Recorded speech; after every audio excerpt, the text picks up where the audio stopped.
اعوذ باللہ من الشیطان الرجیم بسم اللہ الرحمن الرحیم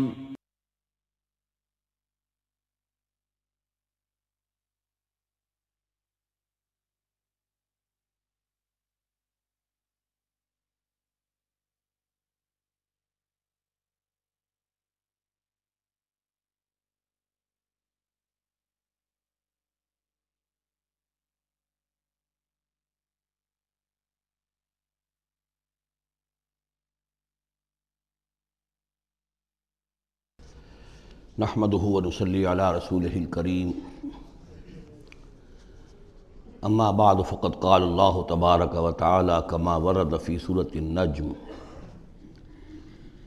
اعوذ بالله من الشيطان الرجيم بسم الله الرحمن الرحيم وأن عليه النشأة الأخرى وأنه هو أغنى وأقنى وأنه هو رب الشعرى وَأَنَّهُ أَهْلَكَ عَادًا الْأُولَى وَثَمُودَ فَمَا أَبْقَى وَقَوْمَ نُوحٍ مِّن قَبْلُ إِنَّهُمْ كَانُوا هُمْ أَظْلَمَ وَأَطْغَىٰ وَالْمُؤْتَفِكَةَ أَهْوَىٰ فَغَشَّاهَا مَا غَشَّىٰ فَبِأَيِّ آلَاءِ رَبِّكَ تَتَمَارَىٰ صدق اللہ العظیم۔ اور یہ کہ اللہ ہی کے ذمے ہے دوبارہ اٹھا دینا، اور یہ کہ اسی نے دولت دی، اسی نے خزانہ دیا، لیکن اس کے ایک معنی یہ بھی ہے کہ اسی نے جس کو بھی فقر آتا ہے اسی کی طرف سے آتا ہے۔ اغنا اقنا، اقنا چونکہ یہ باب افعال ہے تو اس میں سلب ماخذ کا ایک مفہوم بھی ہوتا ہے۔ وَأَنَّهُ هُوَ رَبُّ الشِّعْرَىٰ، وہ ستارہ جس کی کہ عام طور پر پرستش کی جاتی تھی، یہ کہ اس کا رب بھی وہی ہے۔ وَأَنَّهُ أَهْلَكَ عَادًا الْأُولَىٰ، اور یہ کہ اسی نے ہلاک کیا تھا پہلے عاد کو۔ عاد وہ قوم تھی جو احقاف میں آباد تھی، جن کی طرف کہ حضرت ہود علیہ السلام مبعوث ہوئے تھے، لیکن اس کے بعد پھر جو قوم سمود وجود میں آئی، چونکہ اسی قوم عاد میں سے جو اہل ایمان تھے اور حضرت ہود علیہ السلام انہوں نے وہاں سے ہجرت کی، اور پھر ان کی نسل سے یہ دوسری قوم جو سمود وجود میں آئی، تو اسے عاد ثانیہ بھی کہا جاتا ہے کہ پہلے عاد وہ تھے، دوسرے یہ عاد ہیں۔ سمود کو بھی عاد ثانیہ کہا جاتا ہے چونکہ یہ انہی کی نسل تھی۔ تو انہو اہلک عاد الاولیٰ، اسی نے ہلاک کیا تھا پہلے عاد کو۔ وثمود فابقیٰ، اور عاد ثانیہ یعنی سمود کو بھی تو پھر کسی کو باقی نہ چھوڑا۔ وقوم نوح من قبل، اور ہلاک کیا تھا اس نے نوح کی قوم کو اس سے پہلے۔ انہم کانوا ہم اظلم واطغیٰ، یقیناً وہ تو ان سے بھی بڑھ کر ظالم اور ان سے بھی بڑھ کر سرکش تھے۔ والمؤتفکۃ اہویٰ، اور وہ بستی کہ جسے اس نے پلٹ دیا تھا، الٹی ہوئی بستی کو اس نے پٹخ دیا، اس سے مراد ہے سدوم اور عمورہ کی بستیاں۔ فغشاہا ما غشا، اور پھر اس کو ڈھانپ لیا جس چیز نے کہ ڈھانپ لیا۔ جب اس کے اوپر ایک دفعہ تو وہ زلزلہ آیا اور تلپٹ کر دیا، اور پھر اس پر کنکروں کی بارش ہوئی تھی۔ فغشاہا ما غشا، تو وہ کنکروں کی بارش نے پھر ان کو ڈھانپ دیا۔ فبأی آلاء ربک تتماری، تو تم اپنے رب کی کون کون سی قدرتوں کے بارے میں تم اسے جھٹلاؤ گے یا ان کے بارے میں شک کرو گے۔ ھذا نذیر من النذر الاولیٰ، ھذا یہ یعنی محمد صلی اللہ علیہ وسلم یہ بھی ایک خبردار کرنے والے ہیں، جیسے کہ اور بہت سے خبردار کرنے والے پہلے آ چکے ہیں۔ من النذر الاولیٰ، پہلے کے، نذیر کی جمع نذر۔ ازفت الازفہ، آ چکی ہے قریب وہ آنے والی۔ لیس لہا من دون اللہ کاشفہ، اور نہیں ہے کوئی اس کو کھول دینے والا اللہ کے سوا۔ اس کے یہ بھی معنی ہے کہ جیسے کشتی کا لنگر کہیں ہو تو لنگر کھول کر، لنگر اٹھا کے پھر کشتی کو روانہ کیا جاتا ہے، تو ایسے ہی وہ قیامت ابھی لنگر انداز ہے، لیکن اس کو روانہ کرنا، اسے چلانا اللہ ہی کا کام ہے جب وہ چاہے گا۔ اور یہ بھی ہے کہ اس کا علم جو ہے کہ کھول کر دکھا دیا جائے کہ وہ کب آئے گی، یہ بھی صرف اللہ کے پاس ہے، اس کے سوا کوئی نہیں ہے کہ جو بتا سکے کب آئے گی۔ افمن ھذا الحدیث تعجبون، تو کیا تم کو اس بات سے تعجب ہو رہا ہے؟ ھذا الحدیث، اس قرآن ہی کے بارے میں کہا جا رہا ہے۔ وتضحکون ولا تبکون، اور تم ہنستے ہو اور روتے نہیں ہو۔ وانتم صامدون، اور تم خوش فیلیاں کر رہے ہو، خوش گپیوں میں لگے ہوئے ہو۔ فاسجدوا للہ واعبدوا، بس سجدہ کرو اللہ کے لیے اور اسی کی بندگی کرو، اسی کی پرستش کرو۔ اس سورہ مبارکہ میں جو زور خطابت ہے، جیسا کہ میں نے پہلے عرض کیا کہ ہم لوگ اس کا صحیح اندازہ نہیں کر سکتے۔ یہ جو عربوں کا ایک ذوق تھا، بڑے بڑے خطیب ان کے ہاں ہوتے تھے۔ خود حضور نے فرمایا ہے کہ ان من الشعر لحکمۃ وان من البیان لسحرا، بہت سے شعر ایسے ہوتے ہیں کہ جو حکمت پر مبنی ہوتے ہیں، حکمت کے خزانے، اور بہت سے بیان، بہت سے خطبے، بہت سی تقاریر ایسی ہوتی ہیں کہ جن میں جادو کا اثر ہوتا ہے۔ تو اس خطبے کے اندر جو خطابت کا جوش ہے، جیسا کہ میں نے عرض کیا، اب ظاہر بات ہے کہ وہ عرب اور خاص طور پر جو کہ پوری فصاحت اور بلاغت سے واقف ہوں وہ سمجھتے ہیں۔ لہذا اس کے بارے میں جو رائے آتی ہے وہ یہ ہے کہ آپ نے جس مجمع میں کھڑے ہو کر یہ سورت سنائی تو پورا کا پورا مجمع جو ہے دب بخود رہا، اور وہ ساکت و صامت ہو کر اس کو سنتے رہے۔ وہ کافر بھی تھے، اہل ایمان بھی تھے، بڑے بڑے دشمن بھی تھے حضور کے، لیکن یہ کہ اس کا ایسا زور تھا، اتنا اثر تھا، اتنی تاثیر تھی کہ دم بخود رہے۔ اور آخر میں جب حضور نے یہ آیت پڑھی تو سب کے سب سجدے میں گر گئے۔ البتہ بعد میں پھر انہوں نے بات بنا لی ایک، اور وہ واقعہ ہے تلقا غرانیق العلا کا۔ جب ان سے کہا گیا تم بھی سجدے میں گر پڑے محمد صلی اللہ علیہ وسلم کا یہ کلام سن کر یا قرآن ان کی زبان سے سن کر، تو انہوں نے کہا کہ ہم نے تو سنا تھا کہ اسی میں انہوں نے یہ بھی فرمایا تھا جہاں ذکر آیا ہے افرأیتم اللات والعزی ومناۃ الثالثۃ الاخری، تو وہاں محمد نے یہ بھی کہا تھا تلک الغرانیق العلا وَإِنَّ شَفَاعَتَهُنَّ لَتُرْتَجَىٰ، یہ بڑی اونچی دیویاں ہیں، بڑی اونچے مقام والی دیویاں ہیں یہ لات اور منات اور عزیٰ، اور یہ کہ ان کی شفاعت کی توقع ہے، شفاعت کریں گی۔ تو ہم نے چونکہ یہ آیت بھی سنی تھی، یہ بھی سنا تھا ان کے زمان سے، لہذا ہم نے سمجھا کہ بس اب جھگڑا ختم ہو گیا، اور محمد نے بھی ہماری دیویوں کو کسی درجے میں مان لیا، جھگڑا تو یہی تھا، لہذا ہم بھی ان کے ساتھ سجدے میں گر گئے۔ لیکن یہ گویا کہ ان کی سخن سازی تھی، یا یہ کہ بعض علماء کی یہ تعویل ہے کہ ہو سکتا ہے کسی شیطان نے جب کہ حضور پڑھ رہے تھے تو یہ الفاظ پڑھ دیے ہوں آواز ملا کر اور انہوں نے سنے ہوں، واللہ عالم۔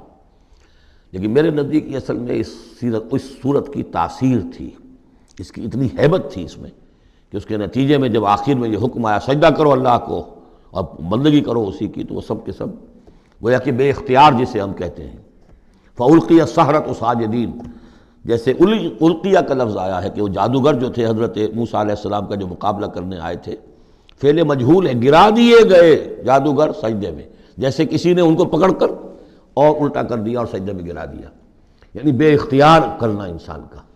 تو ایسا ہی معاملہ اس سورت کے سننے پر بھی ہوا ہے، واللہ عالم۔ سورۃ القمر، بسم اللہ الرحمن الرحیم، اقتربت الساعۃ وانشق القمر۔ قیامت قریب آ چکی ہے، اور جیسا کہ میں عرض کر چکا ہوں کہ قیامت کی نشانیوں میں سے سب سے قطعی اور یقینی نشانی حضور کی بعثت ہے۔ انما بعثت انا والساعۃ کہاتین، میں اور قیامت ایسے ہیں، میرے ساتھ جڑی ہوئی قیامت آ رہی ہے، اب کوئی فصل نہیں ہے زیادہ۔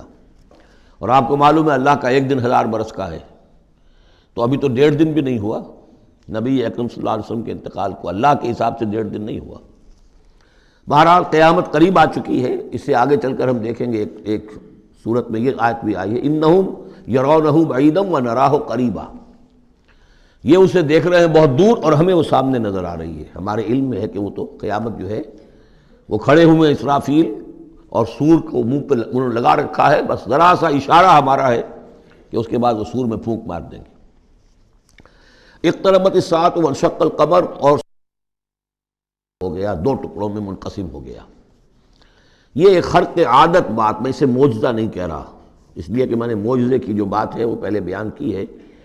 ہر رسول کا معجزہ وہ ہوتا ہے کہ جو دعوے کے ساتھ پیش کیا جائے، اور پھر خاص طور پر جب کہ مطالبہ کیا جا رہا ہو۔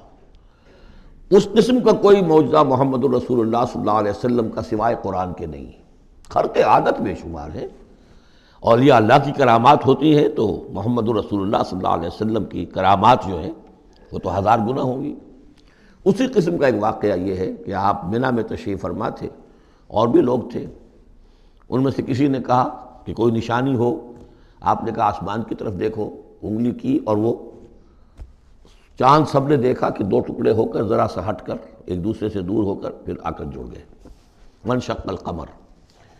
اب اس پر بعض لوگوں نے تو اس اعتبار سے اعتراض کیا جس اعتبار سے ہر خرق عادت کی تعویل کرنے کی کوشش کی ہے، سر سید احمد خان مرحوم اور ان کے مکتبہ فکر کے جو لوگ ہیں، لیکن بعض حضرات نے اس اعتبار سے بھی کہ تاریخی طور پر اس کا کوئی ثبوت نہیں ہے، لیکن یہ کہ یہ معلوم ہوتا ہے، ایک تو یہ کہ اس کا جواب یہ ہے کہ ظاہر بات ہے کسی جگہ پر دنیا میں اس وقت رات تھی، کسی وقت وہ دن تھا، اس میں چاند کو دیکھنے کا سوال ہی نہیں۔ پھر یہ کہ جہاں چاند ہوتا ہے اس میں سب لوگ ٹکٹکی باندھے ہوئے چاند کو تو نہیں دیکھ رہے ہوتے کہ آسمان میں کیا ہوا، اور چاند کا دو ٹکڑے ہو کر ذرا سا ہٹنا اس سے کیا فرق واقع ہوا ہوگا، روشنی اس کی جو کہ تو زمین پر رہی جو بھی تھی، تو کسی نے جو ہے خام خواہ پلٹ کر دیکھا ہو۔ لیکن یہ کہ مالابار کے ساحل پر کوئی راجا تھا ہندو، اس نے یہ دیکھا تھا، اتفاق کی بات ہے کہ وہ اس وقت دیکھ رہا تھا آسمان کی طرف، اور وہ حیران ہوا، اس نے دیکھا کہ چاند پھٹا، دو ٹکڑے ہوئے اور وہ ذرا فاصلے پر گئے پھر جڑ گئے آ کر۔ بعد میں اسے جب اسلام کی یہ دعوت پہنچی اور یہ آیت بھی پہنچی تو اس نے اسی گواہی دی کہ میں اس کا چشمدید گواہ ہوں، پھر وہ اسلام لایا۔ واللہ اعلم۔ اقتربت الساعة وانشق القمر وإن يروا آية يعرضوا ويقولوا سحر مستمر، اور اگر وہ دیکھیں کوئی آیت، کوئی نشانی، تب بھی اعراض کریں گے اور کہیں گے کہ یہ تو جادو ہے جو چلا آ رہا ہے پہلے سے۔ وَكَذَّبُوا وَاتَّبَعُوا أَهْوَاءَهُمْ، اور انہوں نے تکذیب کی، جھٹلایا اور اپنی خواہشات کی پیروی کی۔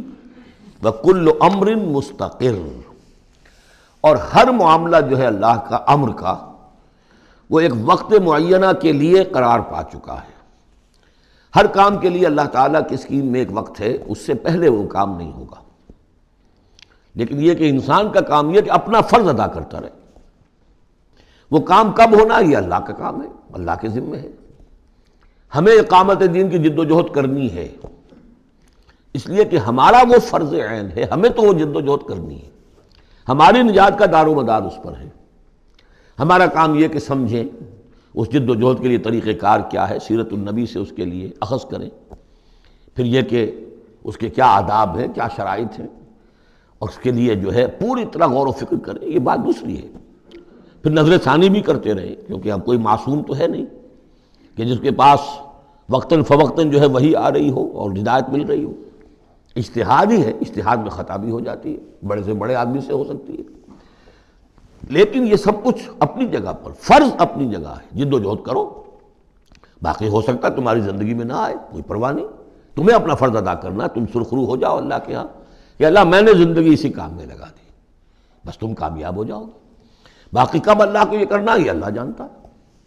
اس حوالے سے اصل میں جو لوگ ذرا ان چیزوں میں عجلت کے شکار ہو جاتے ہیں، پھر وہ یہ ہے کہ اگر دیکھتے ہیں کہ یہ تو کام نہیں ہو رہا، سیدھے طریقے سے نہیں ہو رہا، تو الٹے سیدھے طریقے، ٹیڑھی انگلیوں سے گھی نکالو اگر سیدھے سے نہیں نکل رہا، بائی ہک اور بائی کرک، دائیں بائیں سے کسی طریقے سے، پھر وہ غلطیاں ہوتی ہیں، پھر وہ تحریکیں جو ہیں غلط راستوں پہ پڑ جاتی ہیں۔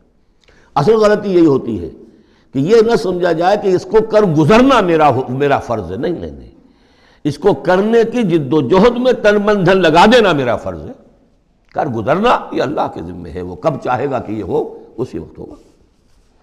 وَلَقَدْ جَاءَهُم مِّنَ الْأَنبَاءِ مَا فِيهِ مُزْدَجَرٌ، ان کے پاس وہ خبریں آ چکی ہیں، انباء الرسل، جس میں ڈانٹ ہے، ان کے لیے تہدید ہے، اگر ان خبروں کو وہ سنیں اور سمجھیں تو ان کے لیے بھی اس میں سبق ہے۔ حکمتٌ بالغۃ، جہاں وہ ڈانٹ اور ڈپٹ ہے اس کے اندر، وہیں پر حکمت بھی ہے پوری، اور بالغہ پوری حکمت۔ فما تغنی النذر، لیکن یہ کہ یہ جو بھی آئے خبردار کرنے والے، ان سے ان کو کوئی فائدہ نہیں پہنچا۔ فتول عنہم، کوئی ہر صورت میں آپ دیکھ رہے ہیں، اے نبی ذرا آپ درگزر کیجئے، آپ ذرا توجہ ہٹا لیجئے۔ فتول عنہم، تو آپ ذرا ان سے آپ اپنا رخ پھیر لیجئے۔ یوم ید الداعی الی شیء نکر، جب وہ دن آئے گا جس دن کہ ایک پکارنے والا پکارے گا ایک بڑی ناگوار چیز کی طرف، جب سور پھونکا جائے گا اور یہ نکلیں گے اپنے قبروں سے۔ خش عن ابصارہم، ان کی نگاہیں زمین میں گڑی ہوئی ہوں گی۔ یخرجون من الاجداث کانہم جراد منتشر، یہ اپنی قبروں سے ایسے نکل کر آئیں گے جیسے کہ ٹنڈی دل پھیلا ہوا ظاہر بات ہے ایک ایک جگہ پر نہ معلوم کتنے کتنے لوگ جو ہیں وہ دفن ہیں.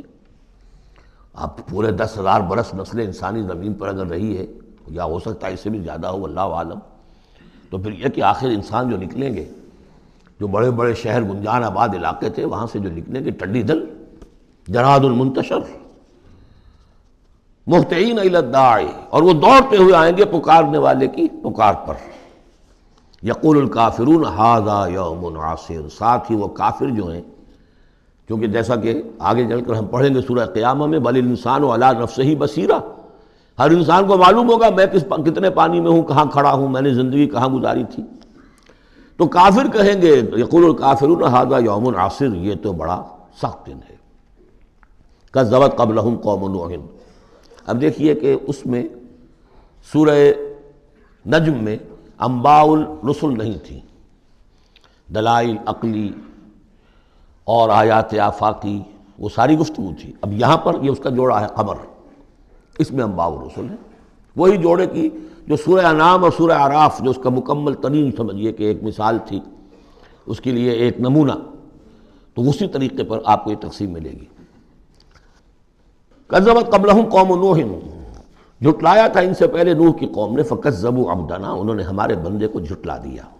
وقالوا مجنون وازدجر، کہا مجنون ہے، پاگل ہو گیا ہے، اور جھڑک دیا گیا ہمارا وہ بندہ، ہمارا وہ جلیل قدر رسول. فدعا ربہ، تو اس نے پکارا اپنے رب کو، انی مغلوب فانتصر، میں تو اب مغلوب ہو گیا ہوں، مجھ پر غلبہ پا لیا اس قوم نے، بس میری مدد فرما اور انتقام لے. جیسے کہ ہم پڑھ چکے ہیں، وَلَقَدْ سَبَقَتْ كَلِمَتُنَا لِعِبَادِنَا الْمُرْسَلِينَ إِنَّهُمْ لَهُمُ الْمَنْصُورُونَ وَإِنَّ جُنْدَنَا لَهُمُ الْغَالِبُونَ. یہ بات تو ہماری بہت پہلے سے طے شدہ ہے ہمارے رسولوں کے بارے میں کہ ان کی مدد ہو کر رہے گی اور ہمارا لشکر جو ہوگا وہی غالب آ کر رہے گا. تو جب انہوں نے یہ دعا کی، دہائی دی، انی مغلوب فانتصر ففتحنا ابواب السماء بماء منہمر، تو ہم نے کھول دیے آسمان کے دروازے اس پانی کے ساتھ جو پھر چھاجوں برستا رہا مسلسل. وفجرنا الارض عیونا، اور ہم نے زمین کو بھی پھاڑ دیا جگہ جگہ سے، چشمے اس میں سے نکال دیے. آسمان سے پانی برس رہا ہے، زمین کے چشمے جو ہے ابل پڑے ہیں، ہمالیہ کے چشمے ابلنے لگے، تو گویا کہ اس زمین پہ سے بھی چشمے جو ہے پھوٹ گئے. فجرنا الارض عیونا فالتقى الماء، پانی مل گیا، آسمان سے برسنے والا پانی اور زمین کے چشموں میں سے نکلنے والا پانی دونوں نے مل کر، فالتقى الماء على امر قد قدر، ایک ایسی بات کے لیے کہ جو طے ہو چکی تھی، جس کا اللہ کی طرف سے فیصلہ ہو چکا تھا، یعنی پوری قوم کے غرق ہونے کی بات. وحملناه على ذات الواح ودسر، اور ہم نے اسے سوار کرا دیا اس چیز میں کہ جو بنی ہوئی تھی لکڑی کے تختوں اور کیلوں سے، یعنی کشتی. تجری بأعیننا، اور وہ کشتی چل رہی تھی ہماری نگاہوں میں، ہم دیکھ رہے تھے ہمارے سامنے. جزاء لمن کان کفر، اور یہ بدلہ تھا اس کا، اس کے لیے کہ جس کی ناقدری کی گئی تھی، ہم نے اسے بچایا اور اس کے ساتھ اس کے صاحب ایمان ساتھیوں کو بچایا. وَلَقَدْ تَرَكْنَاهَا، اور ہم نے اسے چھوڑ دیا ہے، آیتاً، ایک نشانی کے طور پر، فَهَلْ مِن مُدَّکِرٍ، تو ہے کوئی کہ جو اس سے نصیحت اخذ کرے. جیسا کہ میں نے عرض کیا، یہ کشتی بھی جیسے شداد کی جنت جو ہے اب دنیا میں معلوم ہو گئی ہے کہ وہ نیچے ریت کے اندر دبی ہوئی موجود ہے، اور جیسے یہ حضرت لوط جہاں بھیجے گئے تھے ان شہروں کے بھی کھنڈرات اب معلوم ہو گیا ہے کہ سمندر کی تہہ میں موجود ہیں، اسی طرح سمجھ لیجئے کہ وہ کشتی بھی ایک روز کھل کر سامنے آ جائے گی. فَكَيْفَ كَانَ عَذَابِي وَنُذُرِ، تو کیسا ہوا میرا عذاب اور میرا خبردار کرنا، کھڑکھڑا دینا، ڈرا دینا. وَلَقَدْ يَسَّرْنَا الْقُرْآنَ لِلذِّكْرِ فَهَلْ مِن مُدَّكِرٍ، یہ ہے وہ چیلنجنگ انداز قرآن کا. ہم نے تو قرآن کو آسان کر دیا ہے نصیحت اخذ کرنے کے لیے، سبق حاصل کرنے کے لیے، رہنمائی حاصل کرنے کے لیے. تو فَهَلْ مِن مُدَّكِرٍ، تو ہے کوئی جو اس سے سبق حاصل کرے.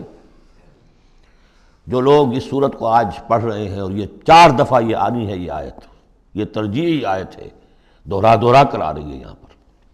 یہ آپ میں سے ہر ایک کے لیے اللہ تعالیٰ کی طرف سے ایک اتمام حجت ہے کہ آپ اگر اب بھی کمر نہیں کستے، عربی سیکھنے کے لیے وقت نہیں نکالتے، قرآن کو سمجھنے کا اگر عزم مصمم نہیں کرتے، تو گویا کہ اللہ تعالیٰ کی طرف سے جو جو پرسش ہے اور جو پوچھا جائے گا وہ اور سخت ہو جائے گی. اور کسی کو تو بتایا نہیں گیا، لوگوں کو معلوم نہیں. لوگوں کو تو صرف ثواب بتائے گئے، للیلۃ القدر میں ایک نفل پڑھو گے اتنے ہزار نفلوں کا ثواب ہو جائے گا. وہ بیچارے نفل پڑھتے جا رہے ہیں، انہیں کیا پتہ قرآن میں کیا ہے، قرآن نے کیا کہا ہے. تو فرمایا وَلَقَدْ يَسَّرْنَا الْقُرْآنَ لِلذِّكْرِ. تم یہ نہیں کہہ سکو گے اللہ بہت مشکل کتاب تھی. یہ نہیں، بہت آسان کتاب ہے. باقی رہ گئی ایک زبان، تو عربی زبان کو مردہ زبان تو نہیں ہے. عبرانی زبان کو یہودیوں نے زندہ کر دیا، مر چکی تھی بالکل. سنسکرت کو ہندوؤں نے زندہ کر دیا جو مر چکی تھی بالکل. لیکن یہ عربی زبان، یہ تو بڑی زندہ زبان ہے. کتنا بڑا علاقہ ہے دنیا میں کہ جس کے بولنے والے یہ ہیں. آج کوئی انٹرنیشنل فورم ایسا نہیں ہے جس میں عربی زبان میں ترجمہ ساتھ نہ ہوتا ہو. یہ تو دنیا کی مانی ہوئی چوٹی کی زبانوں میں سے ہے. اردو کا ترجمہ نہیں، حالانکہ بڑی تعداد میں لوگ ہیں اردو بولنے والے بھی، لیکن UN میں یا کہیں اور اس طرح کے اداروں میں اردو کا ترجمہ نہیں ہے. لیکن جن زبانوں میں وہاں سائملٹینیس ترجمے ہوتے ہیں ان میں عربی زبان شامل ہے. تو لیونگ لینگویج ہے، زندہ زبان ہے، سیکھنے میں کیا دقت ہے. وَلَقَدْ يَسَّرْنَا الْقُرْآنَ لِلذِّكْرِ فَهَلْ مِن مُدَّكِرٍ كَذَّبَتْ عَادٌ فَكَيْفَ كَانَ عَذَابِي وَنُذُرِ. جھٹلایا تھا قوم عاد نے بھی، تو کیسا رہا میرا عذاب اور میرا خبردار کرنا. اِنَّا أَرْسَلْنَا عَلَيْهِمْ رِيحًا صَرْصَرًا. ہم نے ان پر مسلط کر دی، بھیج دی ان پر ایک تند ہوا. فی یوم نحس مستمر، ایک نحوست والے دن میں، اور پھر وہ ہوا چلتی چلی گئی. تنزع الناس، وہ اکھاڑتی تھی لوگوں کو. جیسے آپ کسی درخت کے تنے کو اکھاڑتے ہیں تو اس طرح وہ ہوا لوگوں کو اکھاڑتی تھی. کأنہم اعجاز نخل منقعر، گویا کہ وہ تنے ہیں یا جڑیں ہیں کھجور کی، اکھڑی ہوئی یا کھوکھلی. تو اس طریقے سے وہ، اور چونکہ بڑے طویل القامت لوگ تھے تو وہ پھر جب گرے ہیں مر کر پٹک کر، جب کہ ہوا نے ان کو پٹکا ہے اور مرے ہیں، تو جو پڑے ہوئے تو معلوم ہوتا تھا کہ کھجوروں کے تنے پڑے ہوئے. فَكَيْفَ كَانَ عَذَابِي وَنُذُرِ. تو کیسا رہا میرا عذاب اور میرا خبردار کرنا. وَلَقَدْ يَسَّرْنَا الْقُرْآنَ لِلذِّكْرِ فَهَلْ مِن مُدَّكِرٍ. پھر دوہرا دیا گیا، پھر کان کھول کر سن لیجیے. ہم نے تو اس قرآن کو آسان کر دیا ہے سبق حاصل کرنے کے لیے، نصیحت اخذ کرنے کے لیے. تو ہے کوئی کہ جو اس سے سبق حاصل کرے، رہنمائی اخذ کرے. کذبت ثمود بالنذر. اسی طرح قوم ثمود نے بھی جھٹلایا خبردار کرنے والوں کو. فقالوا ابشرا منا واحدا نتبعہ. کیا ہمارے اندر ہی سے ایک شخص، ہم اس کی پیروی کریں؟ اس کی پیروی کریں گے ہم. یہ کون ہے؟ صالح، ہمارا ایک فرد ہے، ہماری قوم کا ہے. بشرا منا واحدا، ہمارا ہی ایک بشر، ہم ہی میں سے. نتبعہ، ہم اس کے پیچھے چلیں گے، اس کا کہنا مانیں گے، اس کی پیروی کریں گے، اس کی اطاعت کریں گے. انا اذا لفی ضلال وسعور. پھر تو ہم گویا کہ اپنے ہاتھوں اپنے آپ کو ڈال دیں گے گمراہی کے اندر بھی اور آگ کے اندر بھی. شعیر کی جمع ہے یہ سعور. یعنی یہ ہمیں خبر دے رہا ہے کہ آخرت میں اگر تم نے مجھے نہ مانا تو جہنم میں جھونکے جاؤ گے. ان کو مان کر ان کے پیچھے چلے تو گویا کہ ہم نے اپنے آپ کو یہی جہنم میں جھونک دیا. القی الذکر علیہ من بیننا. کیا ذکر انہی پر القاء کیا گیا ہمارے مابین؟ کوئی اور نہیں ملا تھا بڑا چودھری ہمارا؟ بل ہوا کذاب و نشر. نہیں، یہ جھوٹا ہے اور شیخی خورا ہے، خام خواہ جو ہے بڑائی مار رہا ہے کہ مجھ پر وہی آئی ہے. سیعلمون غدا من الکذاب الاشر.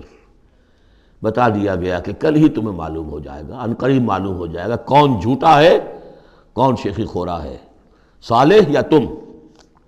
انا مرسل الناقۃ فتنۃ لہم. ہم بھیج دیتے ہیں یہ اونٹنی کا جو معجزہ انہوں نے طلب کیا تھا، یہ ان کے لیے فتنہ ہے، ان کے لیے آزمائش ہے. فارتقبہم واصطبر. تو سب اب ان کا انتظار کیجئے. اے صالح، ان سے گفتگو ہو رہی ہے، واصطبر، اور ذرا صبر کیجئے، چند دن کی مہلت. وَنَبِّئْهُمْ أَنَّ الْمَاءَ قِسْمَةٌ بَيْنَهُمْ. انہیں خبردار کر دیجئے، بتا دیجئے انہیں کہ پانی جو ہے ان کے مابین اب تقسیم ہو جائے گا. یعنی ایک دن وہ اللہ کی اونٹنی ناقۃ اللہ جو اللہ نے پیدا کی خاص طور پر معجزانہ طریقے پر، وہ پانی پیے گی، اور دوسرے دن ان کے تمام جو مال مویشی ہے وہ آ کر پانی پئیں گے. ہوتا یہ تھا کہ جب وہ آتی تھی تو اس کی ہیبت سے تمام جانور بھاگ جاتے تھے. تو پھر معاملہ ہوا کیا کیا جائے. تو طے کیا گیا کہ اب باری مقرر کر دی جائے، ایک دن وہ آئے گی اور سارے چشمے کا پانی پی جاتی تھی، اور دوسرے دن پھر یہ کہ وہ اپنے مویشی لاتے تھے اور پلاتے تھے. ان الماء قسمۃ بینہم کل شرب محتضر. ہر باری پر پہنچا جائے گا. فنادوا صاحبہم، تو انہوں نے پکارا اپنے ایک صاحب کو، اپنے ایک جو زیادہ ان میں سخت تھا، فتعاتا، اس کی دہائی دی کہ یہ کرو بھائی کوئی علاج اس کا، اس اونٹنی کا۔ فتعاتا، پھر اس نے ہاتھ چلایا، فعقر، اور اونٹنی کو قتل کر دیا، اس کے کونچے کاٹ دی۔ فکیف کان عذابی ونذر، پھر کیسا رہا ہمارا عذاب اور ہمارا کھڑکھڑانا اور خبردار کر دینا۔ انا ارسلنا علیہم صیحۃ واحدۃ، ہم نے ان پر بس ایک چنگھاڑ بھیجی، فکانوا کحشیم المحتضر، تو پھر وہ ایسے ہو گئے جیسے کہ باڑ لگانے والا جب کانٹوں سے باڑ لگا لیتا ہے اپنے کھیت کے گرد، اور اگر کوئی بڑا سا غلہ جو ہے وہ جانوروں کا اس کو رونتا ہوا چلا جاتا ہے تو وہ بالکل چورا چورا ہو کر پڑی ہوتی ہے، ایسے چورا ہو کر پڑے رہ گئے۔ وَلَقَدْ يَسَّرْنَا الْقُرْآنَ لِلذِّكْرِ فَهَلْ مِن مُدَّكِرٍ، پھر سوچو، پھر غور کرو۔ کذبت قوم لوط بالنذر، لوط کی قوم نے بھی خبردار کرنے والوں کو جھٹلایا۔ انا ارسلنا علیہم حاصبا الا آل لوط، ہم نے بھیج دیا ان پر ایک ایسی تیز دار آندھی جو پتھر لے کر آئی تھی، سوائے آل لوط کے، لوط کے گھر والوں کے۔ نجیناہم بسحر، ان کو ہم نے نجات دے دی صبح کے وقت، نعمت من عندنا، وہ نعمت تھی، انعام تھا ہمارے پاس سے۔ کذالک نجزی من شکر، اسی طرح ہم بدلہ دیتے ہیں اس کو کہ جو شکر کرتا ہے ہمارا۔ وَلَقَدْ أَنذَرَهُمْ بَطْشَتَنَا فَتَمَارَوْا بِالنُّذُرِ، اور اس نے یعنی حضرت لوط نے انہیں خبردار کر دیا تھا ہماری پکڑ سے کہ پکڑ آئے گی اگر باز نہیں آتے ہو، لیکن انہوں نے شک کیا ان تمام چیزوں کو کہ جن کے بارے میں انہیں خبردار کیا گیا تھا۔ وَلَقَدْ رَاوَدُوهُ عَنْ ضَيْفِهِ، اور وہ تو چاہتے تھے کسی طریقے سے حاصل کر لیں ان کے مہمان کو، یعنی وہ جو خوبصورت لڑکوں کی شکل میں فرشتے آئے تھے مہمان۔ فَطَمَسْنَا أَعْيُنَهُمْ، ہم نے ان کی آنکھوں کو مٹا دیا۔ بائبل میں یہ آتا ہے کہ ایک فرشتے نے ذرا اپنا ہاتھ اس طرح پھیلایا اور جتنے وہ لوگ تھے پورا کا پورا سب کی آنکھیں اندھی ہو گئی، نگاہیں ختم ہو گئی۔ اب دیکھیے قرآن نے بھی وہی بات کہی ہے، فَطَمَسْنَا أَعْيُنَهُمْ، ان کی آنکھوں کو ہم نے مٹا دیا۔ فَذُوقُوا عَذَابِي وَنُذُرِ، تو چکھو اب میرے عذاب کو اور میرے خبردار کرنے کے نتیجے کو۔ وَلَقَدْ صَبَّحَهُمْ بُكْرَةً عَذَابٌ مُسْتَقِرٌ، اور ان پر صبح ہی صبح آ کر چھاپا مارا اس عذاب نے، صبح صبح سویرے، کہ جو طے ہو چکا تھا۔ فَذُوقُوا عَذَابِي وَنُذُرِ، تو چکھو مزہ میرے عذاب کا اور میرے خبردار کرنے کا۔ وَلَقَدْ يَسَّرْنَا الْقُرْآنَ لِلذِّكْرِ فَهَلْ مِن مُدَّكِرٍ، چوتھی مرتبہ پھر۔ وَلَقَدْ جَاءَ آلَ فِرْعَوْنَ النُّذُرُ، اسی طریقے سے آل فرعون کے پاس، فرعون کی قوم کے پاس بھی آئے ڈرانے والے، خبردار کرنے والے۔ کذبوا بآیاتنا کلھا، انہوں نے ہماری ساری آیتوں کو جھٹلا دیا۔ 9 آیتیں، 9 آیات بینات، یہ سورہ بنی اسرائیل کے آخری رکوع میں آ چکا ہے۔ وَلَقَدْ آتَيْنَا مُوسَىٰ 9 آیات بینات، 2 آیتیں، 2 نشانیاں، 2 معجزے تو ابتداءً لے کر گئے، یعنی عصا کا سانپ بن جانا اور ہاتھ کا چمکدار ہونا سفید۔ اس کے بعد جو ہے مختلف قسم کے جو ان پر عذاب آئے ہیں وہ 7 اور نشانیاں ہیں جو اللہ نے دکھائیں۔ کذبوا بآیاتنا کلھا، انہوں نے ہماری ساری آیات کو جھٹلا دیا۔ فأخذناہم اخذ عزیز مقتدر، پھر ہم نے انہیں پکڑا، اور پکڑ بھی کیسی، ایک زبردست اور مقتدر پکڑنے والے کی پکڑ۔ وہ پکڑ جو ہے کوئی ایسی کمزور پکڑ نہیں تھی جس سے کوئی نکل بھاگے، جس سے کہیں بچنے کا کوئی امکان ہو۔ عزیز مقتدر، جیسے کوئی زبردست قدرت رکھنے والا جیسے پکڑتا ہے ایسے پکڑا۔ اب یہاں یہ ساری گفتگو کر کے اب روئے سخن ہے حضور صلی اللہ علیہ وسلم اور جو کفار مکہ ہیں۔ اکفارکم خیر من اولئکم، بھلا اے قریش تم سوچو کیا تمہارے کفار جو ہیں، جو تم میں سے جو لوگ جو کفر کر رہے ہیں، وہ بہتر ہیں ان کافروں سے؟ اگر ان پر اللہ کا عذاب آیا تھا تو تم پر کیوں نہیں آ جائے گا؟ اکفارکم خیر من اولئکم ام لکم براۃ فی الزبر، یا تمہارے لیے اللہ تعالیٰ کی طرف سے کوئی فارغ خطی ہے، کوئی ایشورنس ہے کسی سابقہ کتابوں میں کہ تم پر عذاب نہیں آئے گا؟ اگر ان پر عذاب آیا، ان کو اللہ نے ہلاک کر دیا، ان کو برباد کر دیا، تو کون سی رکاوٹ ہے، کیوں نہیں تم پر آئے گا؟ ام یقولون نحن جمیع منتصر، کیا ان کا خیال ہے کہ ہماری بڑی جمعیت ہے، ہم طاقتور ہیں اور ہم بدلہ لینے پر قادر ہیں؟ سیہزم الجمع ویولون الدبر، ان قریب ان کی جمعیت شکست کھا جائے گی۔ آخر غزوہ بدر میں کیا ہوا؟ وَيُوَلُّونَ الدُّبُرَ، اور وہ پیٹھ دکھائیں گے اور بھاگیں گے۔ تو روایت سیرت میں جو آتا ہے واقعہ کہ حضور نے جو طویل دعا کی اور طویل سجدہ کیا بدر سے ایک شب پہلے، طویل ترین دعا آپ نے کی، طویل ترین سجدہ کیا، اس میں جو دعا کی اس میں یہاں تک الفاظ آئے کہ اللہ اگر یہ سب ہلاک ہو گئے جو میری 15 برس کی کمائی ہے جو میں نے لا کے میدان میں ڈال دی ہے، پھر قیامت تک تیری بندگی کرنے والا کوئی نہیں ہوگا۔ کیوں؟ کہ میں تیرا آخری رسول ہوں، میرے بعد کوئی نبی نہیں، کوئی رسول نہیں، میری 15 برس کی کمائی یہ ہے جو میں نے لا کے یہاں ڈال دی۔ تو اس کے بعد پھر حضرت ابوبکر نے بھی کہا، وہ پہرے پر کھڑے ہوئے تھے کہ بس حسبک حسبک، حضور بس کیجئے بس کیجئے، لیکن عین اسی وقت پھر یہ آپ نے سر اٹھایا تو کہا، یہی آیت پڑھتے ہوئے آپ کی زبان مبارک پر یہ آیت جاری تھی اس وقت، سَيُهْزَمُ الْجَمْعُ وَيُوَلُّونَ الدُّبُرَ، یہ جمعیت جو ہے ہزار کی یہ شکست کھا جائے گی اور یہ سب پیٹھ دکھا کر بھاگیں گے۔ بَلِ السَّاعَةُ مَوْعِدُهُمْ وَالسَّاعَةُ أَدْهَىٰ وَأَمَرُّ، بلکہ یہ تو چھوٹے موٹے عذاب ہیں جو دنیا میں آئیں گے، شکست ہو جائے گی اور کچھ مارے جائیں گے 70 ان کے، یا کچھ اور ہو جائے گا، یا ذلت ہو جائے گی، رسوائی ہو جائے گی۔ سن 9 ہجری میں اعلان عام کر دیا جائے گا قتل عام کا، اور پھر یہ جو ہے پھر یہ ایمان لائیں گے یا عرب چھوڑ کے بھاگ جانے پر مجبور ہو جائیں گے۔ لیکن یہ چھوٹی چیزیں ہیں، بَلِ السَّاعَةُ مَوْعِدُهُمْ، اصل جو ان کے وعدے کا وقت ہے وہ ہے قیامت، وَالسَّاعَةُ أَدْهَىٰ وَأَمَرُّ، اور وہ قیامت جو ہے وہ بہت بڑی آفت بھی ہے اور بہت کڑوی بھی ہے۔ مرن کہتے ہیں کڑوے کو، اور امر سب سے زیادہ کڑوی۔ ان المجرمین فی ضلال وسعور، یقیناً یہ مجرم جو ہے یہ بھٹکے ہوئے بھی ہے اور یہ آگ کے مختلف طبقات کے اندر ہوں گے۔ یوم یسحبون فی النار علی وجوہہم، جس دن کہ یہ گھسیٹے جائیں گے آگ میں ان کے چہروں کے بل، ذوقوا مس سقر، کہا جائے گا ذرا اس آگ کے مس ہونے کا مزہ چکھو۔ انا کل شیء خلقناہ بقدر، یقیناً تمام چیزیں جو ہم نے پیدا کی ہیں ایک اندازے کے مطابق پیدا کی ہیں۔ وما امرنا الا واحدۃ کلمح بالبصر، اور ہمارا جو امر ہے اس کی شان تو یہ ہے کہ بس جیسے نگاہ کا لپک جانا، وہی بات کن فیکون، ہمارے امر کا معاملہ تو یہ ہے۔ وَلَقَدْ أَهْلَكْنَا أَشْيَاعَكُمْ فَهَلْ مِن مُدَّكِرٍ، اور دیکھو اے قریش، ہم نے تمہاری اس جزیرہ نما عرب میں بسنے والی بہت سی قوموں کو ہلاک کیا، فَهَلْ مِن مُدَّكِرٍ، تو کوئی ہے اس سے سبق حاصل کرنے والا۔ یعنی ایک قرآن ہے جو تمہارے لیے تذکر کا سورس ہے، ایک وہ تاریخ ہے، آیات تاریخیہ، ایام اللہ، ان سے تم سبق حاصل کر سکتے ہو۔ ایک آیات آفاقی و انفسی ہیں، ان سے سبق حاصل کر سکتے ہو۔ وَكُلُّ شَيْءٍ فَعَلُوهُ فِي الزُّبُرِ، اور وہ تمام کام جو یہ کر رہے ہیں یہ صحیفوں میں لکھے جا رہے ہیں، ریکارڈ ہو رہے ہیں۔ وَكُلُّ صَغِيرٍ وَكَبِيرٍ مُسْتَطَرٌ، اور ہر چھوٹی چیز بھی بڑی چیز بھی لکھی جا رہی ہے۔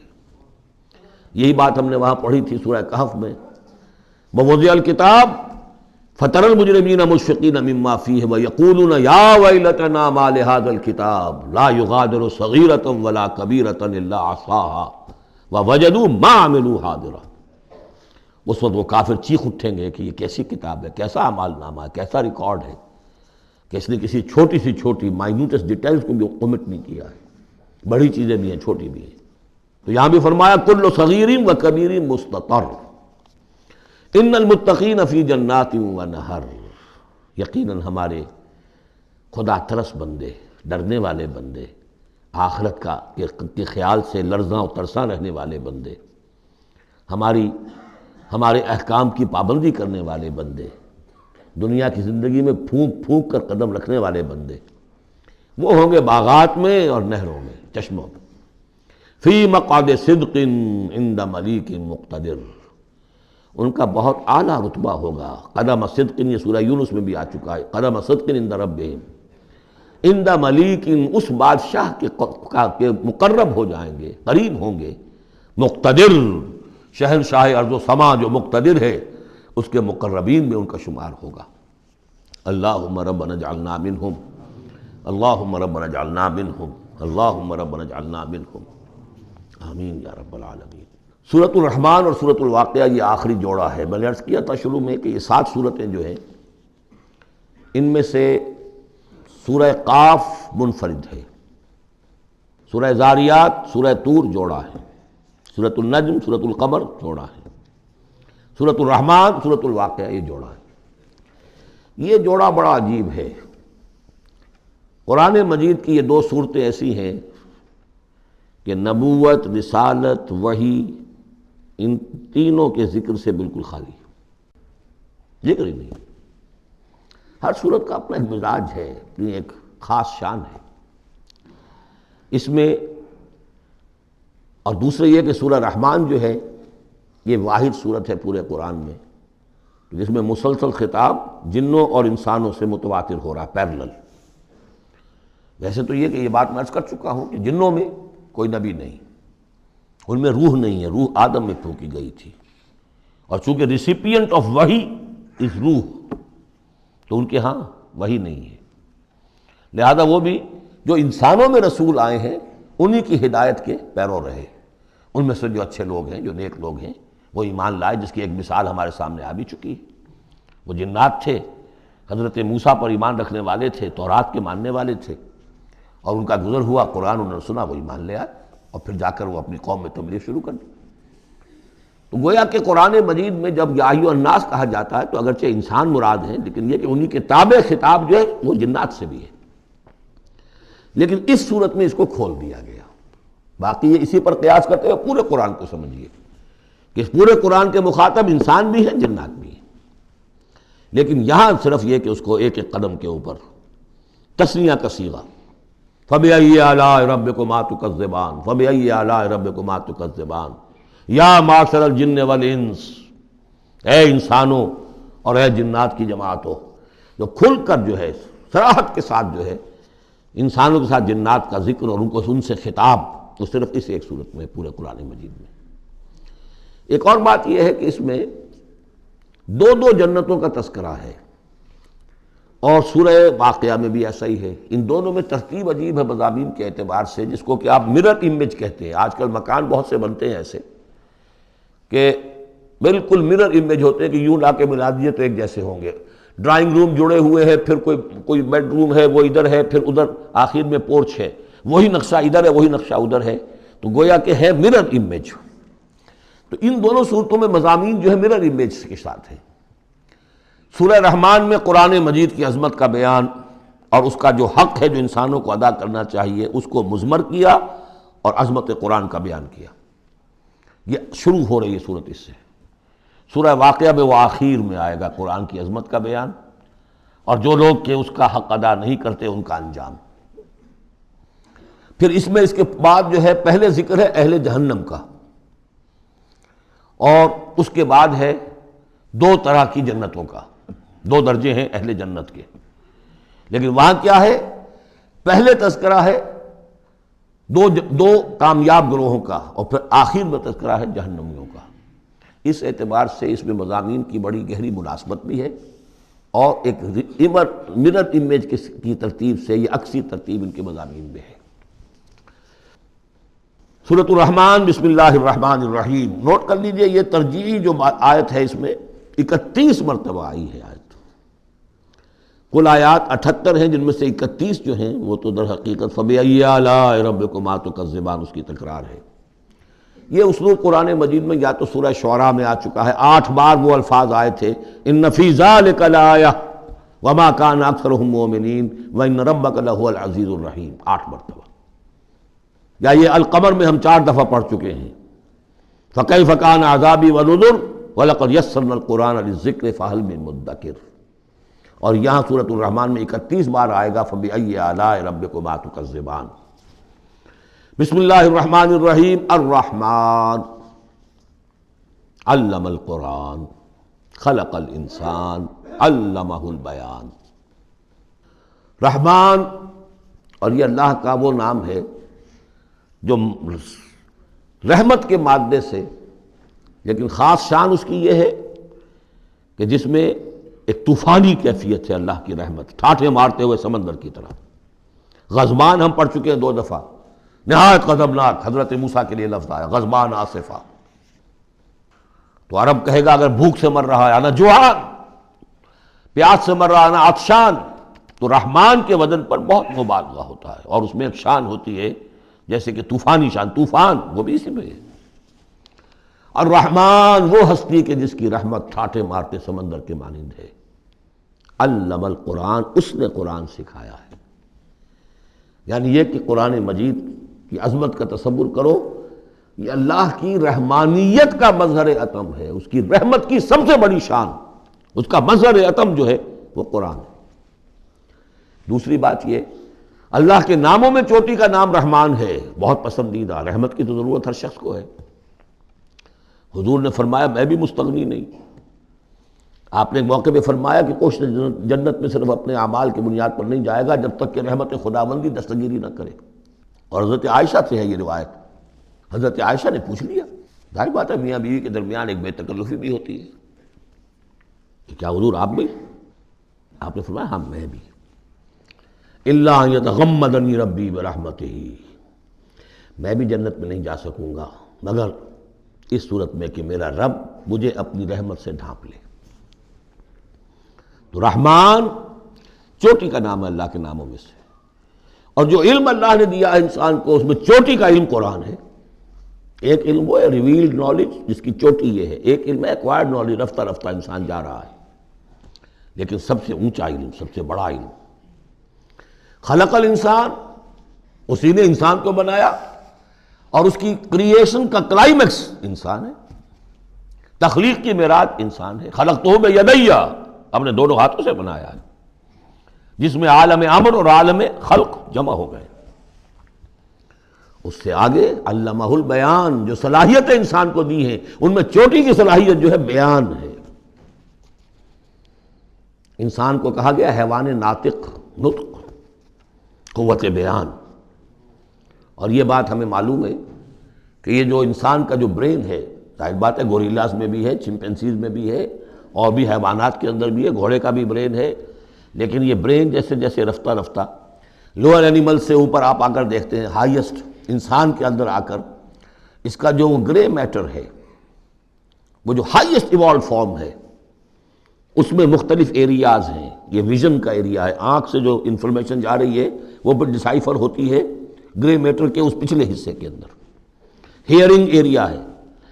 لیکن سب سے بڑا رقبہ جو ہے وہ ہے سپیچ سینٹر،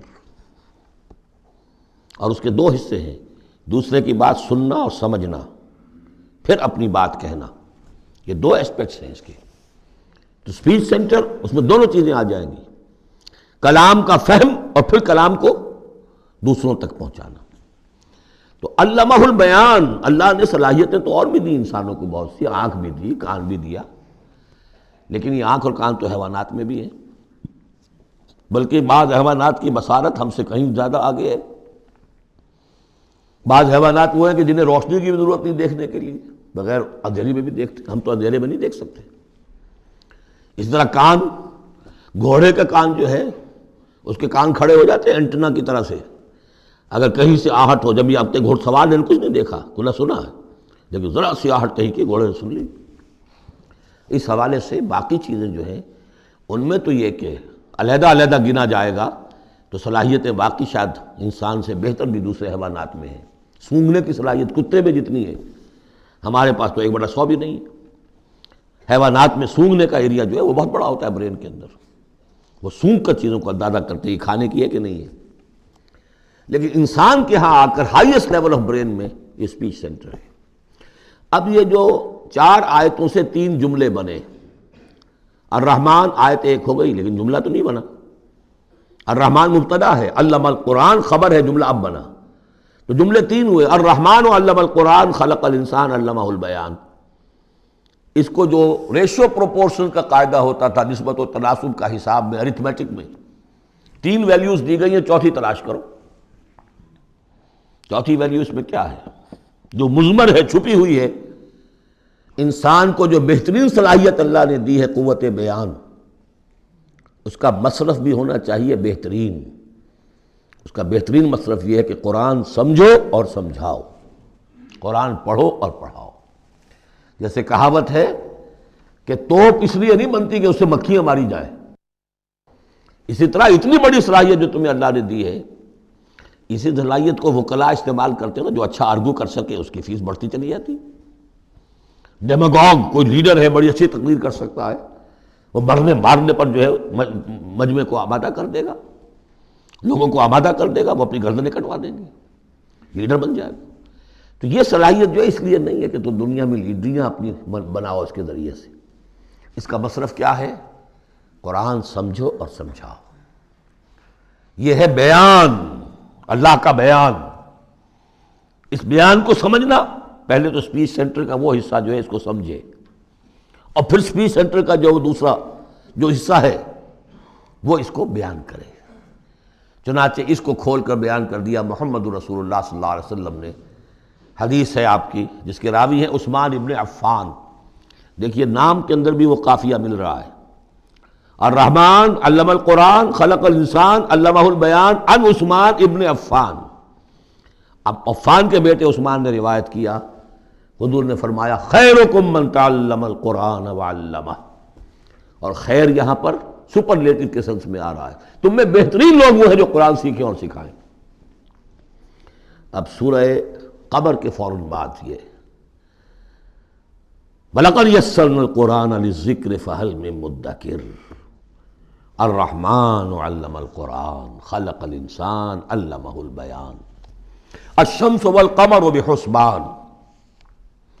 یہ سورج اور چاند سب ایک حساب کے ساتھ ہیں، ان کی گردش حساب کے ساتھ ہے، اسی حساب سے دن بن رہے ہیں، راتیں بن رہی ہیں، ہفتے اور سال اور مہینے بن رہے ہیں۔ والنجم والشجر یسجدان، نجم جو ہے ایک تو ستارے، سورج اور چاند کے مناسبت سے تو اس کے لیے ستارے کی مفہوم ہے، لیکن نجم جو عربی زبان میں جھاڑیوں کو بھی کہتے ہیں جو زمین میں ہوتی ہیں، کیونکہ یہ ستارے بھی زمین میں اتنے نظر آتے ہیں جیسے کہ جھاڑیاں ہوں۔ والنجم والشجر یسجدان، شجر کے حوالے سے اگر ترجمہ کرتے ہیں تو وہ جھاڑیاں، یہ بھی سجدہ کرتے ہیں، اللہ کے سامنے سربسجود ہوتے ہیں، ان کے سائے، جیسا کہ کئی دفعہ آ چکا ہے۔ والسماء رفعها ووضع الميزان، اور آسمان کو اس نے بلند کیا اور اس میں رکھے ترازو۔ یہاں اس سے مراد وہ ترازو نہیں ہے جو کہ تولتی ہے دنیا کے اندر، اس میں بیلنس ہے، کاسمک بیلنس۔ آسمان اور زمین کے اندر، آسمان میں جتنے اجرام سماویہ ہیں، ان کو جو چیز تھامے ہوئے ہے، قائم رکھے ہوئے ہے، وہ ایک بیلنس ہے۔ جو کشش ثقل ہے، ان کی مختلف، یہ سب ایک دوسرے کو کھینچ رہے ہیں، اور ادھر ادھر سے دونوں طرف سے جو کھینچ ہے وہ ہر کرے کو اپنی جگہ پر رکھے ہوئے ہیں۔ یہ بیلنس جب ذرا سا گڑبڑ ہوگا اور یہ کرے آپس میں ٹکرا جائیں گے، فاصلے ہی کہیں تو ہوتا ہے conversely proportional to the distance, لہذا جو گریویٹیشنل فورس ہے، اگر ایک طرف سے ذرا فاصلہ کم ہو گیا، اس کا مطلب دوسری طرف بڑھ گیا، تلپٹ ہو جائے گا۔ تو یہ کاسمک بیلنس ہے۔ وَالسَّمَاءَ رَفَعَهَا وَوَضَعَ الْمِيزَانَ أَلَّا تَطْغَوْا فِي الْمِيزَانِ، دیکھو اس میزان میں، اس توازن میں، یہ جو بیلنس ہے یہاں کا، اس میں کوئی کمی بیشی نہ کرو، بد زیادتی کرو۔ وَأَقِيمُوا الْوَزْنَ بِالْقِسْطِ وَلَا تُخْسِرُوا الْمِيزَانَ، اور قائم رکھو وزن کو قسط کے ساتھ، عدل کے ساتھ، اور اس کے اندر کہیں کوئی کمی نہ کرو، نہ تطغوا نہ تخسروا، نہ کمی نہ زیادتی۔ کہیں فاصلہ بڑھ جائے گا تب بھی خرابی، کہیں فاصلہ کم ہو جائے گا تب بھی خرابی۔ وَالْأَرْضَ وَضَعَهَا لِلْأَنَامِ، الفاظ کی مناسبت سے بعض لوگوں نے سمجھا کہ ترازو ہی مراد ہے، تو ٹھیک ہے، اس میں کوئی حرج نہیں ہے اگر مراد لی جائے، لیکن ترتیب دیکھیے جس طرح یہ آ رہا ہے، الشمس والقمر بحسبان۔ اب اس کے حوالے سے یہ گویا کہ کاسموس کی بات ہو رہی ہے، اس کاسموس کی بات کے بعد نیچے اتر کے وَالْأَرْضَ وَضَعَهَا لِلْأَنَامِ، تدریجاً نیچے آ رہے ہیں، اور زمین کو ہم نے بنا دیا، رکھ دیا لوگوں کے لیے، پست کر دیا، ان کے قدموں میں بچھا دیا اپنی مخلوقات کے لیے، اور مخلوقات میں انسان بھی ہیں، جنات بھی ہیں۔ فیہا فاکہۃ، اس میں میوے ہیں، والنخل، اور کھجوریں ہیں، ذات الاکمام، جن پر کے غلاف چڑھے ہوتے ہیں، والحب ذو العصف، اور اناج ہے جس کے ساتھ بھس بھی ہوتا ہے، والریحان، اس کے دو ترجمے ہیں، ایک تو یہ کہ اور خوشبودار پھول بھی ہیں، یا یہ کہ اور دوسری غذائیں بھی ہیں۔ فَبِأَيِّ آلَاءِ رَبِّكُمَا تُكَذِّبَانِ، عام طور پر جو ترجمہ ہے اس میں اعلیٰ کا ترجمہ کیا گیا ہے نعمتیں، لیکن اصل میں یہاں نعمت قدرت ان دونوں کو جمع کیجیے. کہیں وہ نعمت کا تذکرہ ہے، کہیں اللہ کی قدرت کا ذکر ہے، اس کی قدرت کی نشانیاں ہیں. فَبِأَيِّ آلَاءِ رَبِّكُمَا تُكَذِّبَانِ، تو تم اپنے رب کی کون کون سی نعمتوں اور قدرتوں کا انکار کرو گے. تکذبان صیغہ ہے تثنیہ کا، دونوں سے خطاب ہو رہا ہے، انسانوں سے اور جنوں سے، اور یہ بات آگے چل کر واضح ہو جائے گی. خلق الانسان من صلصال کالفخار، ہم نے بنایا انسان کو اس صلصال سے، اس سوکھی ہوئی خشک مٹی سے، وہ گارا سنا ہوا گورا، صلصال من حمأ مسنون، اور جب وہ اتنا سوکھ گیا کہ کھنکنے لگا، کالفخار جیسے ٹھیکرا ہوتا ہے اس سے بنایا. وَخَلَقَ الْجَانَّ مِن مَارِجٍ مِّن نَار، اور جنات کو ہم نے بنایا آگ کی لپٹ سے، جس کو کہ ہم اس سے پہلے پڑھ چکے ہیں سورہ ہجر میں، نار السموم، لو جیسی ہوتی ہے جس کے اندر کی آگ ہوتی ہے. تو ایسے ہی وہ جو فلیم ہوتا ہے، شعلہ، اس کا ایک حصہ تو ہے جو نظر آتا ہے اور ایک حصہ وہ جو نظر نہیں آتا. وہ جو اوپر کا حصہ ہے وہ ہے جہاں پہ سب سے زیادہ ہیٹ ٹیمپریچر ہائیسٹ وہاں ہوتا ہے، وہ ہے مارج من نار. فَبِأَيِّ آلَاءِ رَبِّكُمَا تُكَذِّبَانِ، رب المشرقین و رب المغربین، وہ رب ہے مشرقوں کا بھی، دونوں مشرقوں کا اور دونوں مغربوں کا. یہ تسنیہ کی جو مناسبت سے یہاں پر مشرقین و مغربین کہا، کہیں مشارق والمغارب ہے، رب المشارق والمغارب، کہیں مشرق و مغرب ہے، اور یہ سب ٹھیک ہے. مشرق و مغرب واحد کی حیثیت سے بھی درست ہے. اور مشرقین اور مغربین، اس وقت کا جو مشرق ہے جہاں سورج نکل رہا ہے، اس کے مقابلے میں مغرب ہے جہاں وہ ڈوبے گا. لیکن وہی مغرب وہ مشرق ہے دوسرے، ہمارا جو پیچھے جو حصہ ہے گلوب کا اس کا مشرق ہے، اور جو ہمارا مشرق ہے وہ اس کا مغرب ہے. تو دو مشرق دو مغرب. پھر یہ کہ ہر نقطہ جو ہے زمین پر وہ مشرق بھی ہے مغرب بھی ہے. کسی نہ کسی وقت وہاں پر سورج جو ہے طلوع ہو رہا ہے، کبھی وہاں پر غروب ہو رہا ہے. تو مشارق والمغارب. لیکن یہاں پر تسنیہ کی مناسبت سے رب المشرقین و رب المغربین، دونوں مشرقوں کا رب مالک اور دونوں مغربوں کا. فَبِأَيِّ آلَاءِ رَبِّكُمَا تُكَذِّبَانِ مَرَجَ الْبَحْرَيْنِ يَلْتَقِيَانِ، اس نے چلا دیے دو دریا جو آپس میں ملے ہوئے بھی ہیں، بَيْنَهُمَا بَرْزَخٌ لَا يَبْغِيَانِ، لیکن ان کے مابین ایک ایسا پردہ حائل ہے کہ وہ ایک دوسرے میں گھستے نہیں ہیں، داخل نہیں ہوتے، اپنی حد کے اندر رہتے ہیں.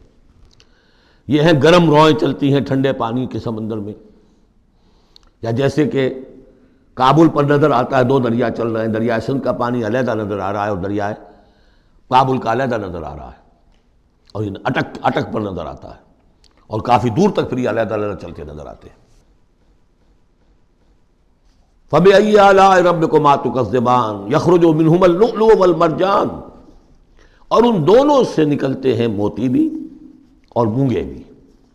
فَبِأَيِّ آلَاءِ رَبِّكُمَا تُكَذِّبَانِ وَلَهُ الْجَوَارِ الْمُنشَآتُ فِي الْبَحْرِ كَالْأَعْلَامِ، اور اس کے لیے ہی ہیں، اللہ ہی کی ملکیت ہے وہ پہاڑ جیسے جہاز، جوار المنشآت جو اونچے کھڑے رہتے ہیں اور سمندر میں ایسے ہوتے ہیں جیسے پہاڑ. پچھلے زمانے میں بھی تو اگرچہ بادبانی ہوتے تھے، لیکن جب بادبان کھل جاتے تھے تو بڑی اونچی جو ہے بادبان ہوتے تھے ان کے، پہاڑ کی طرح، پہاڑیاں چھوٹی چھوٹی. اور آج جو کچھ چلتے ہیں بڑے بڑے جہاز، ان کو جو دیکھیں تو واقعی تو وہ پہاڑ ہوتے ہیں سمندر میں. فَبِأَيِّ آلَاءِ رَبِّكُمَا تُكَذِّبَانِ كُلُّ مَنْ عَلَيْهَا فَانٍ. اب یہ جو یہاں آئی ہیں اب تک آیات، اللہ کی صنائی، اللہ کی قدرت نوٹ کریں گے جب ہم سورہ واقعہ پڑھیں گے.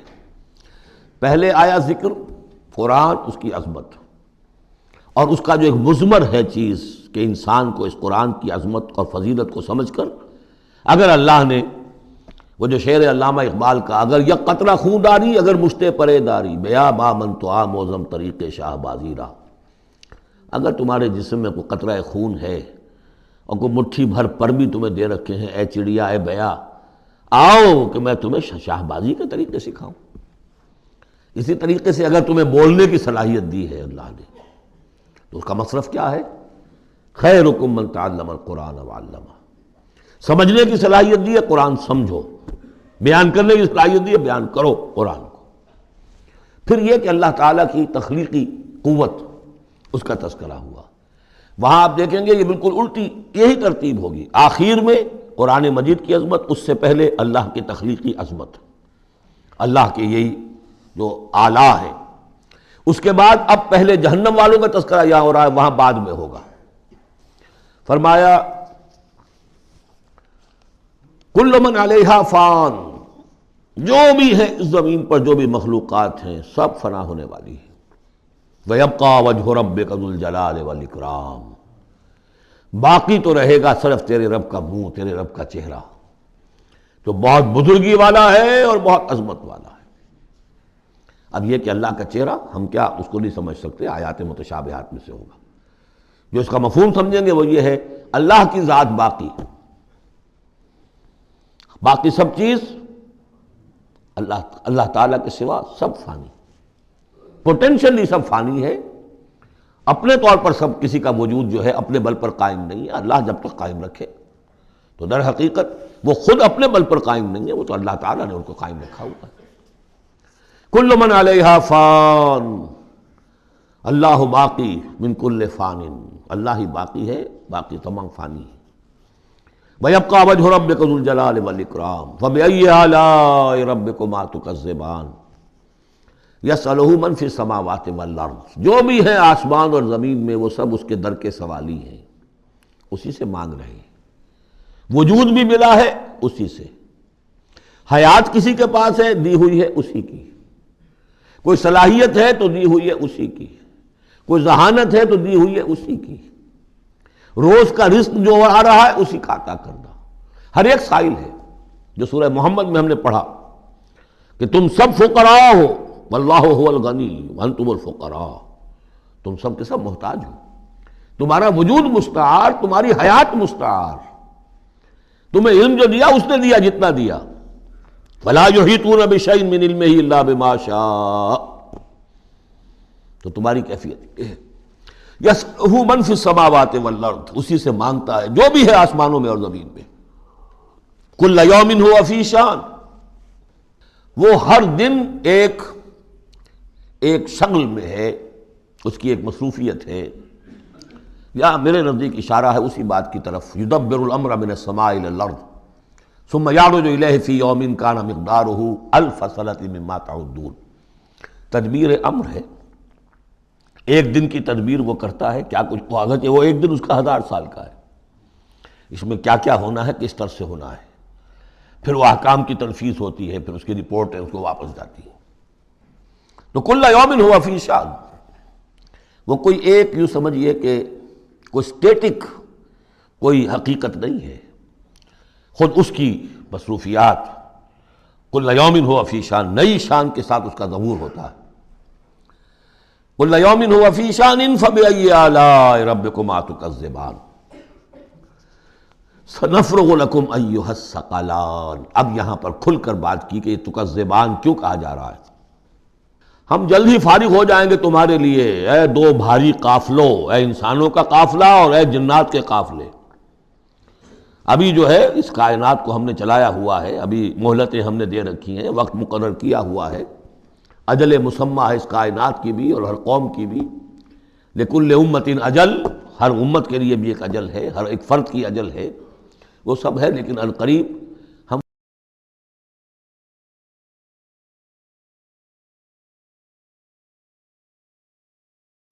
فَبِأَيِّ آلَاءِ رَبِّكُمَا تُكَذِّبَانِ، تو اے جنات اور اے انسانوں کی جماعتوں، تم اپنے رب کی کن کن نعمتوں کا اور کن کن صنائیوں کا، کن کن قدرتوں کا انکار کرو گے.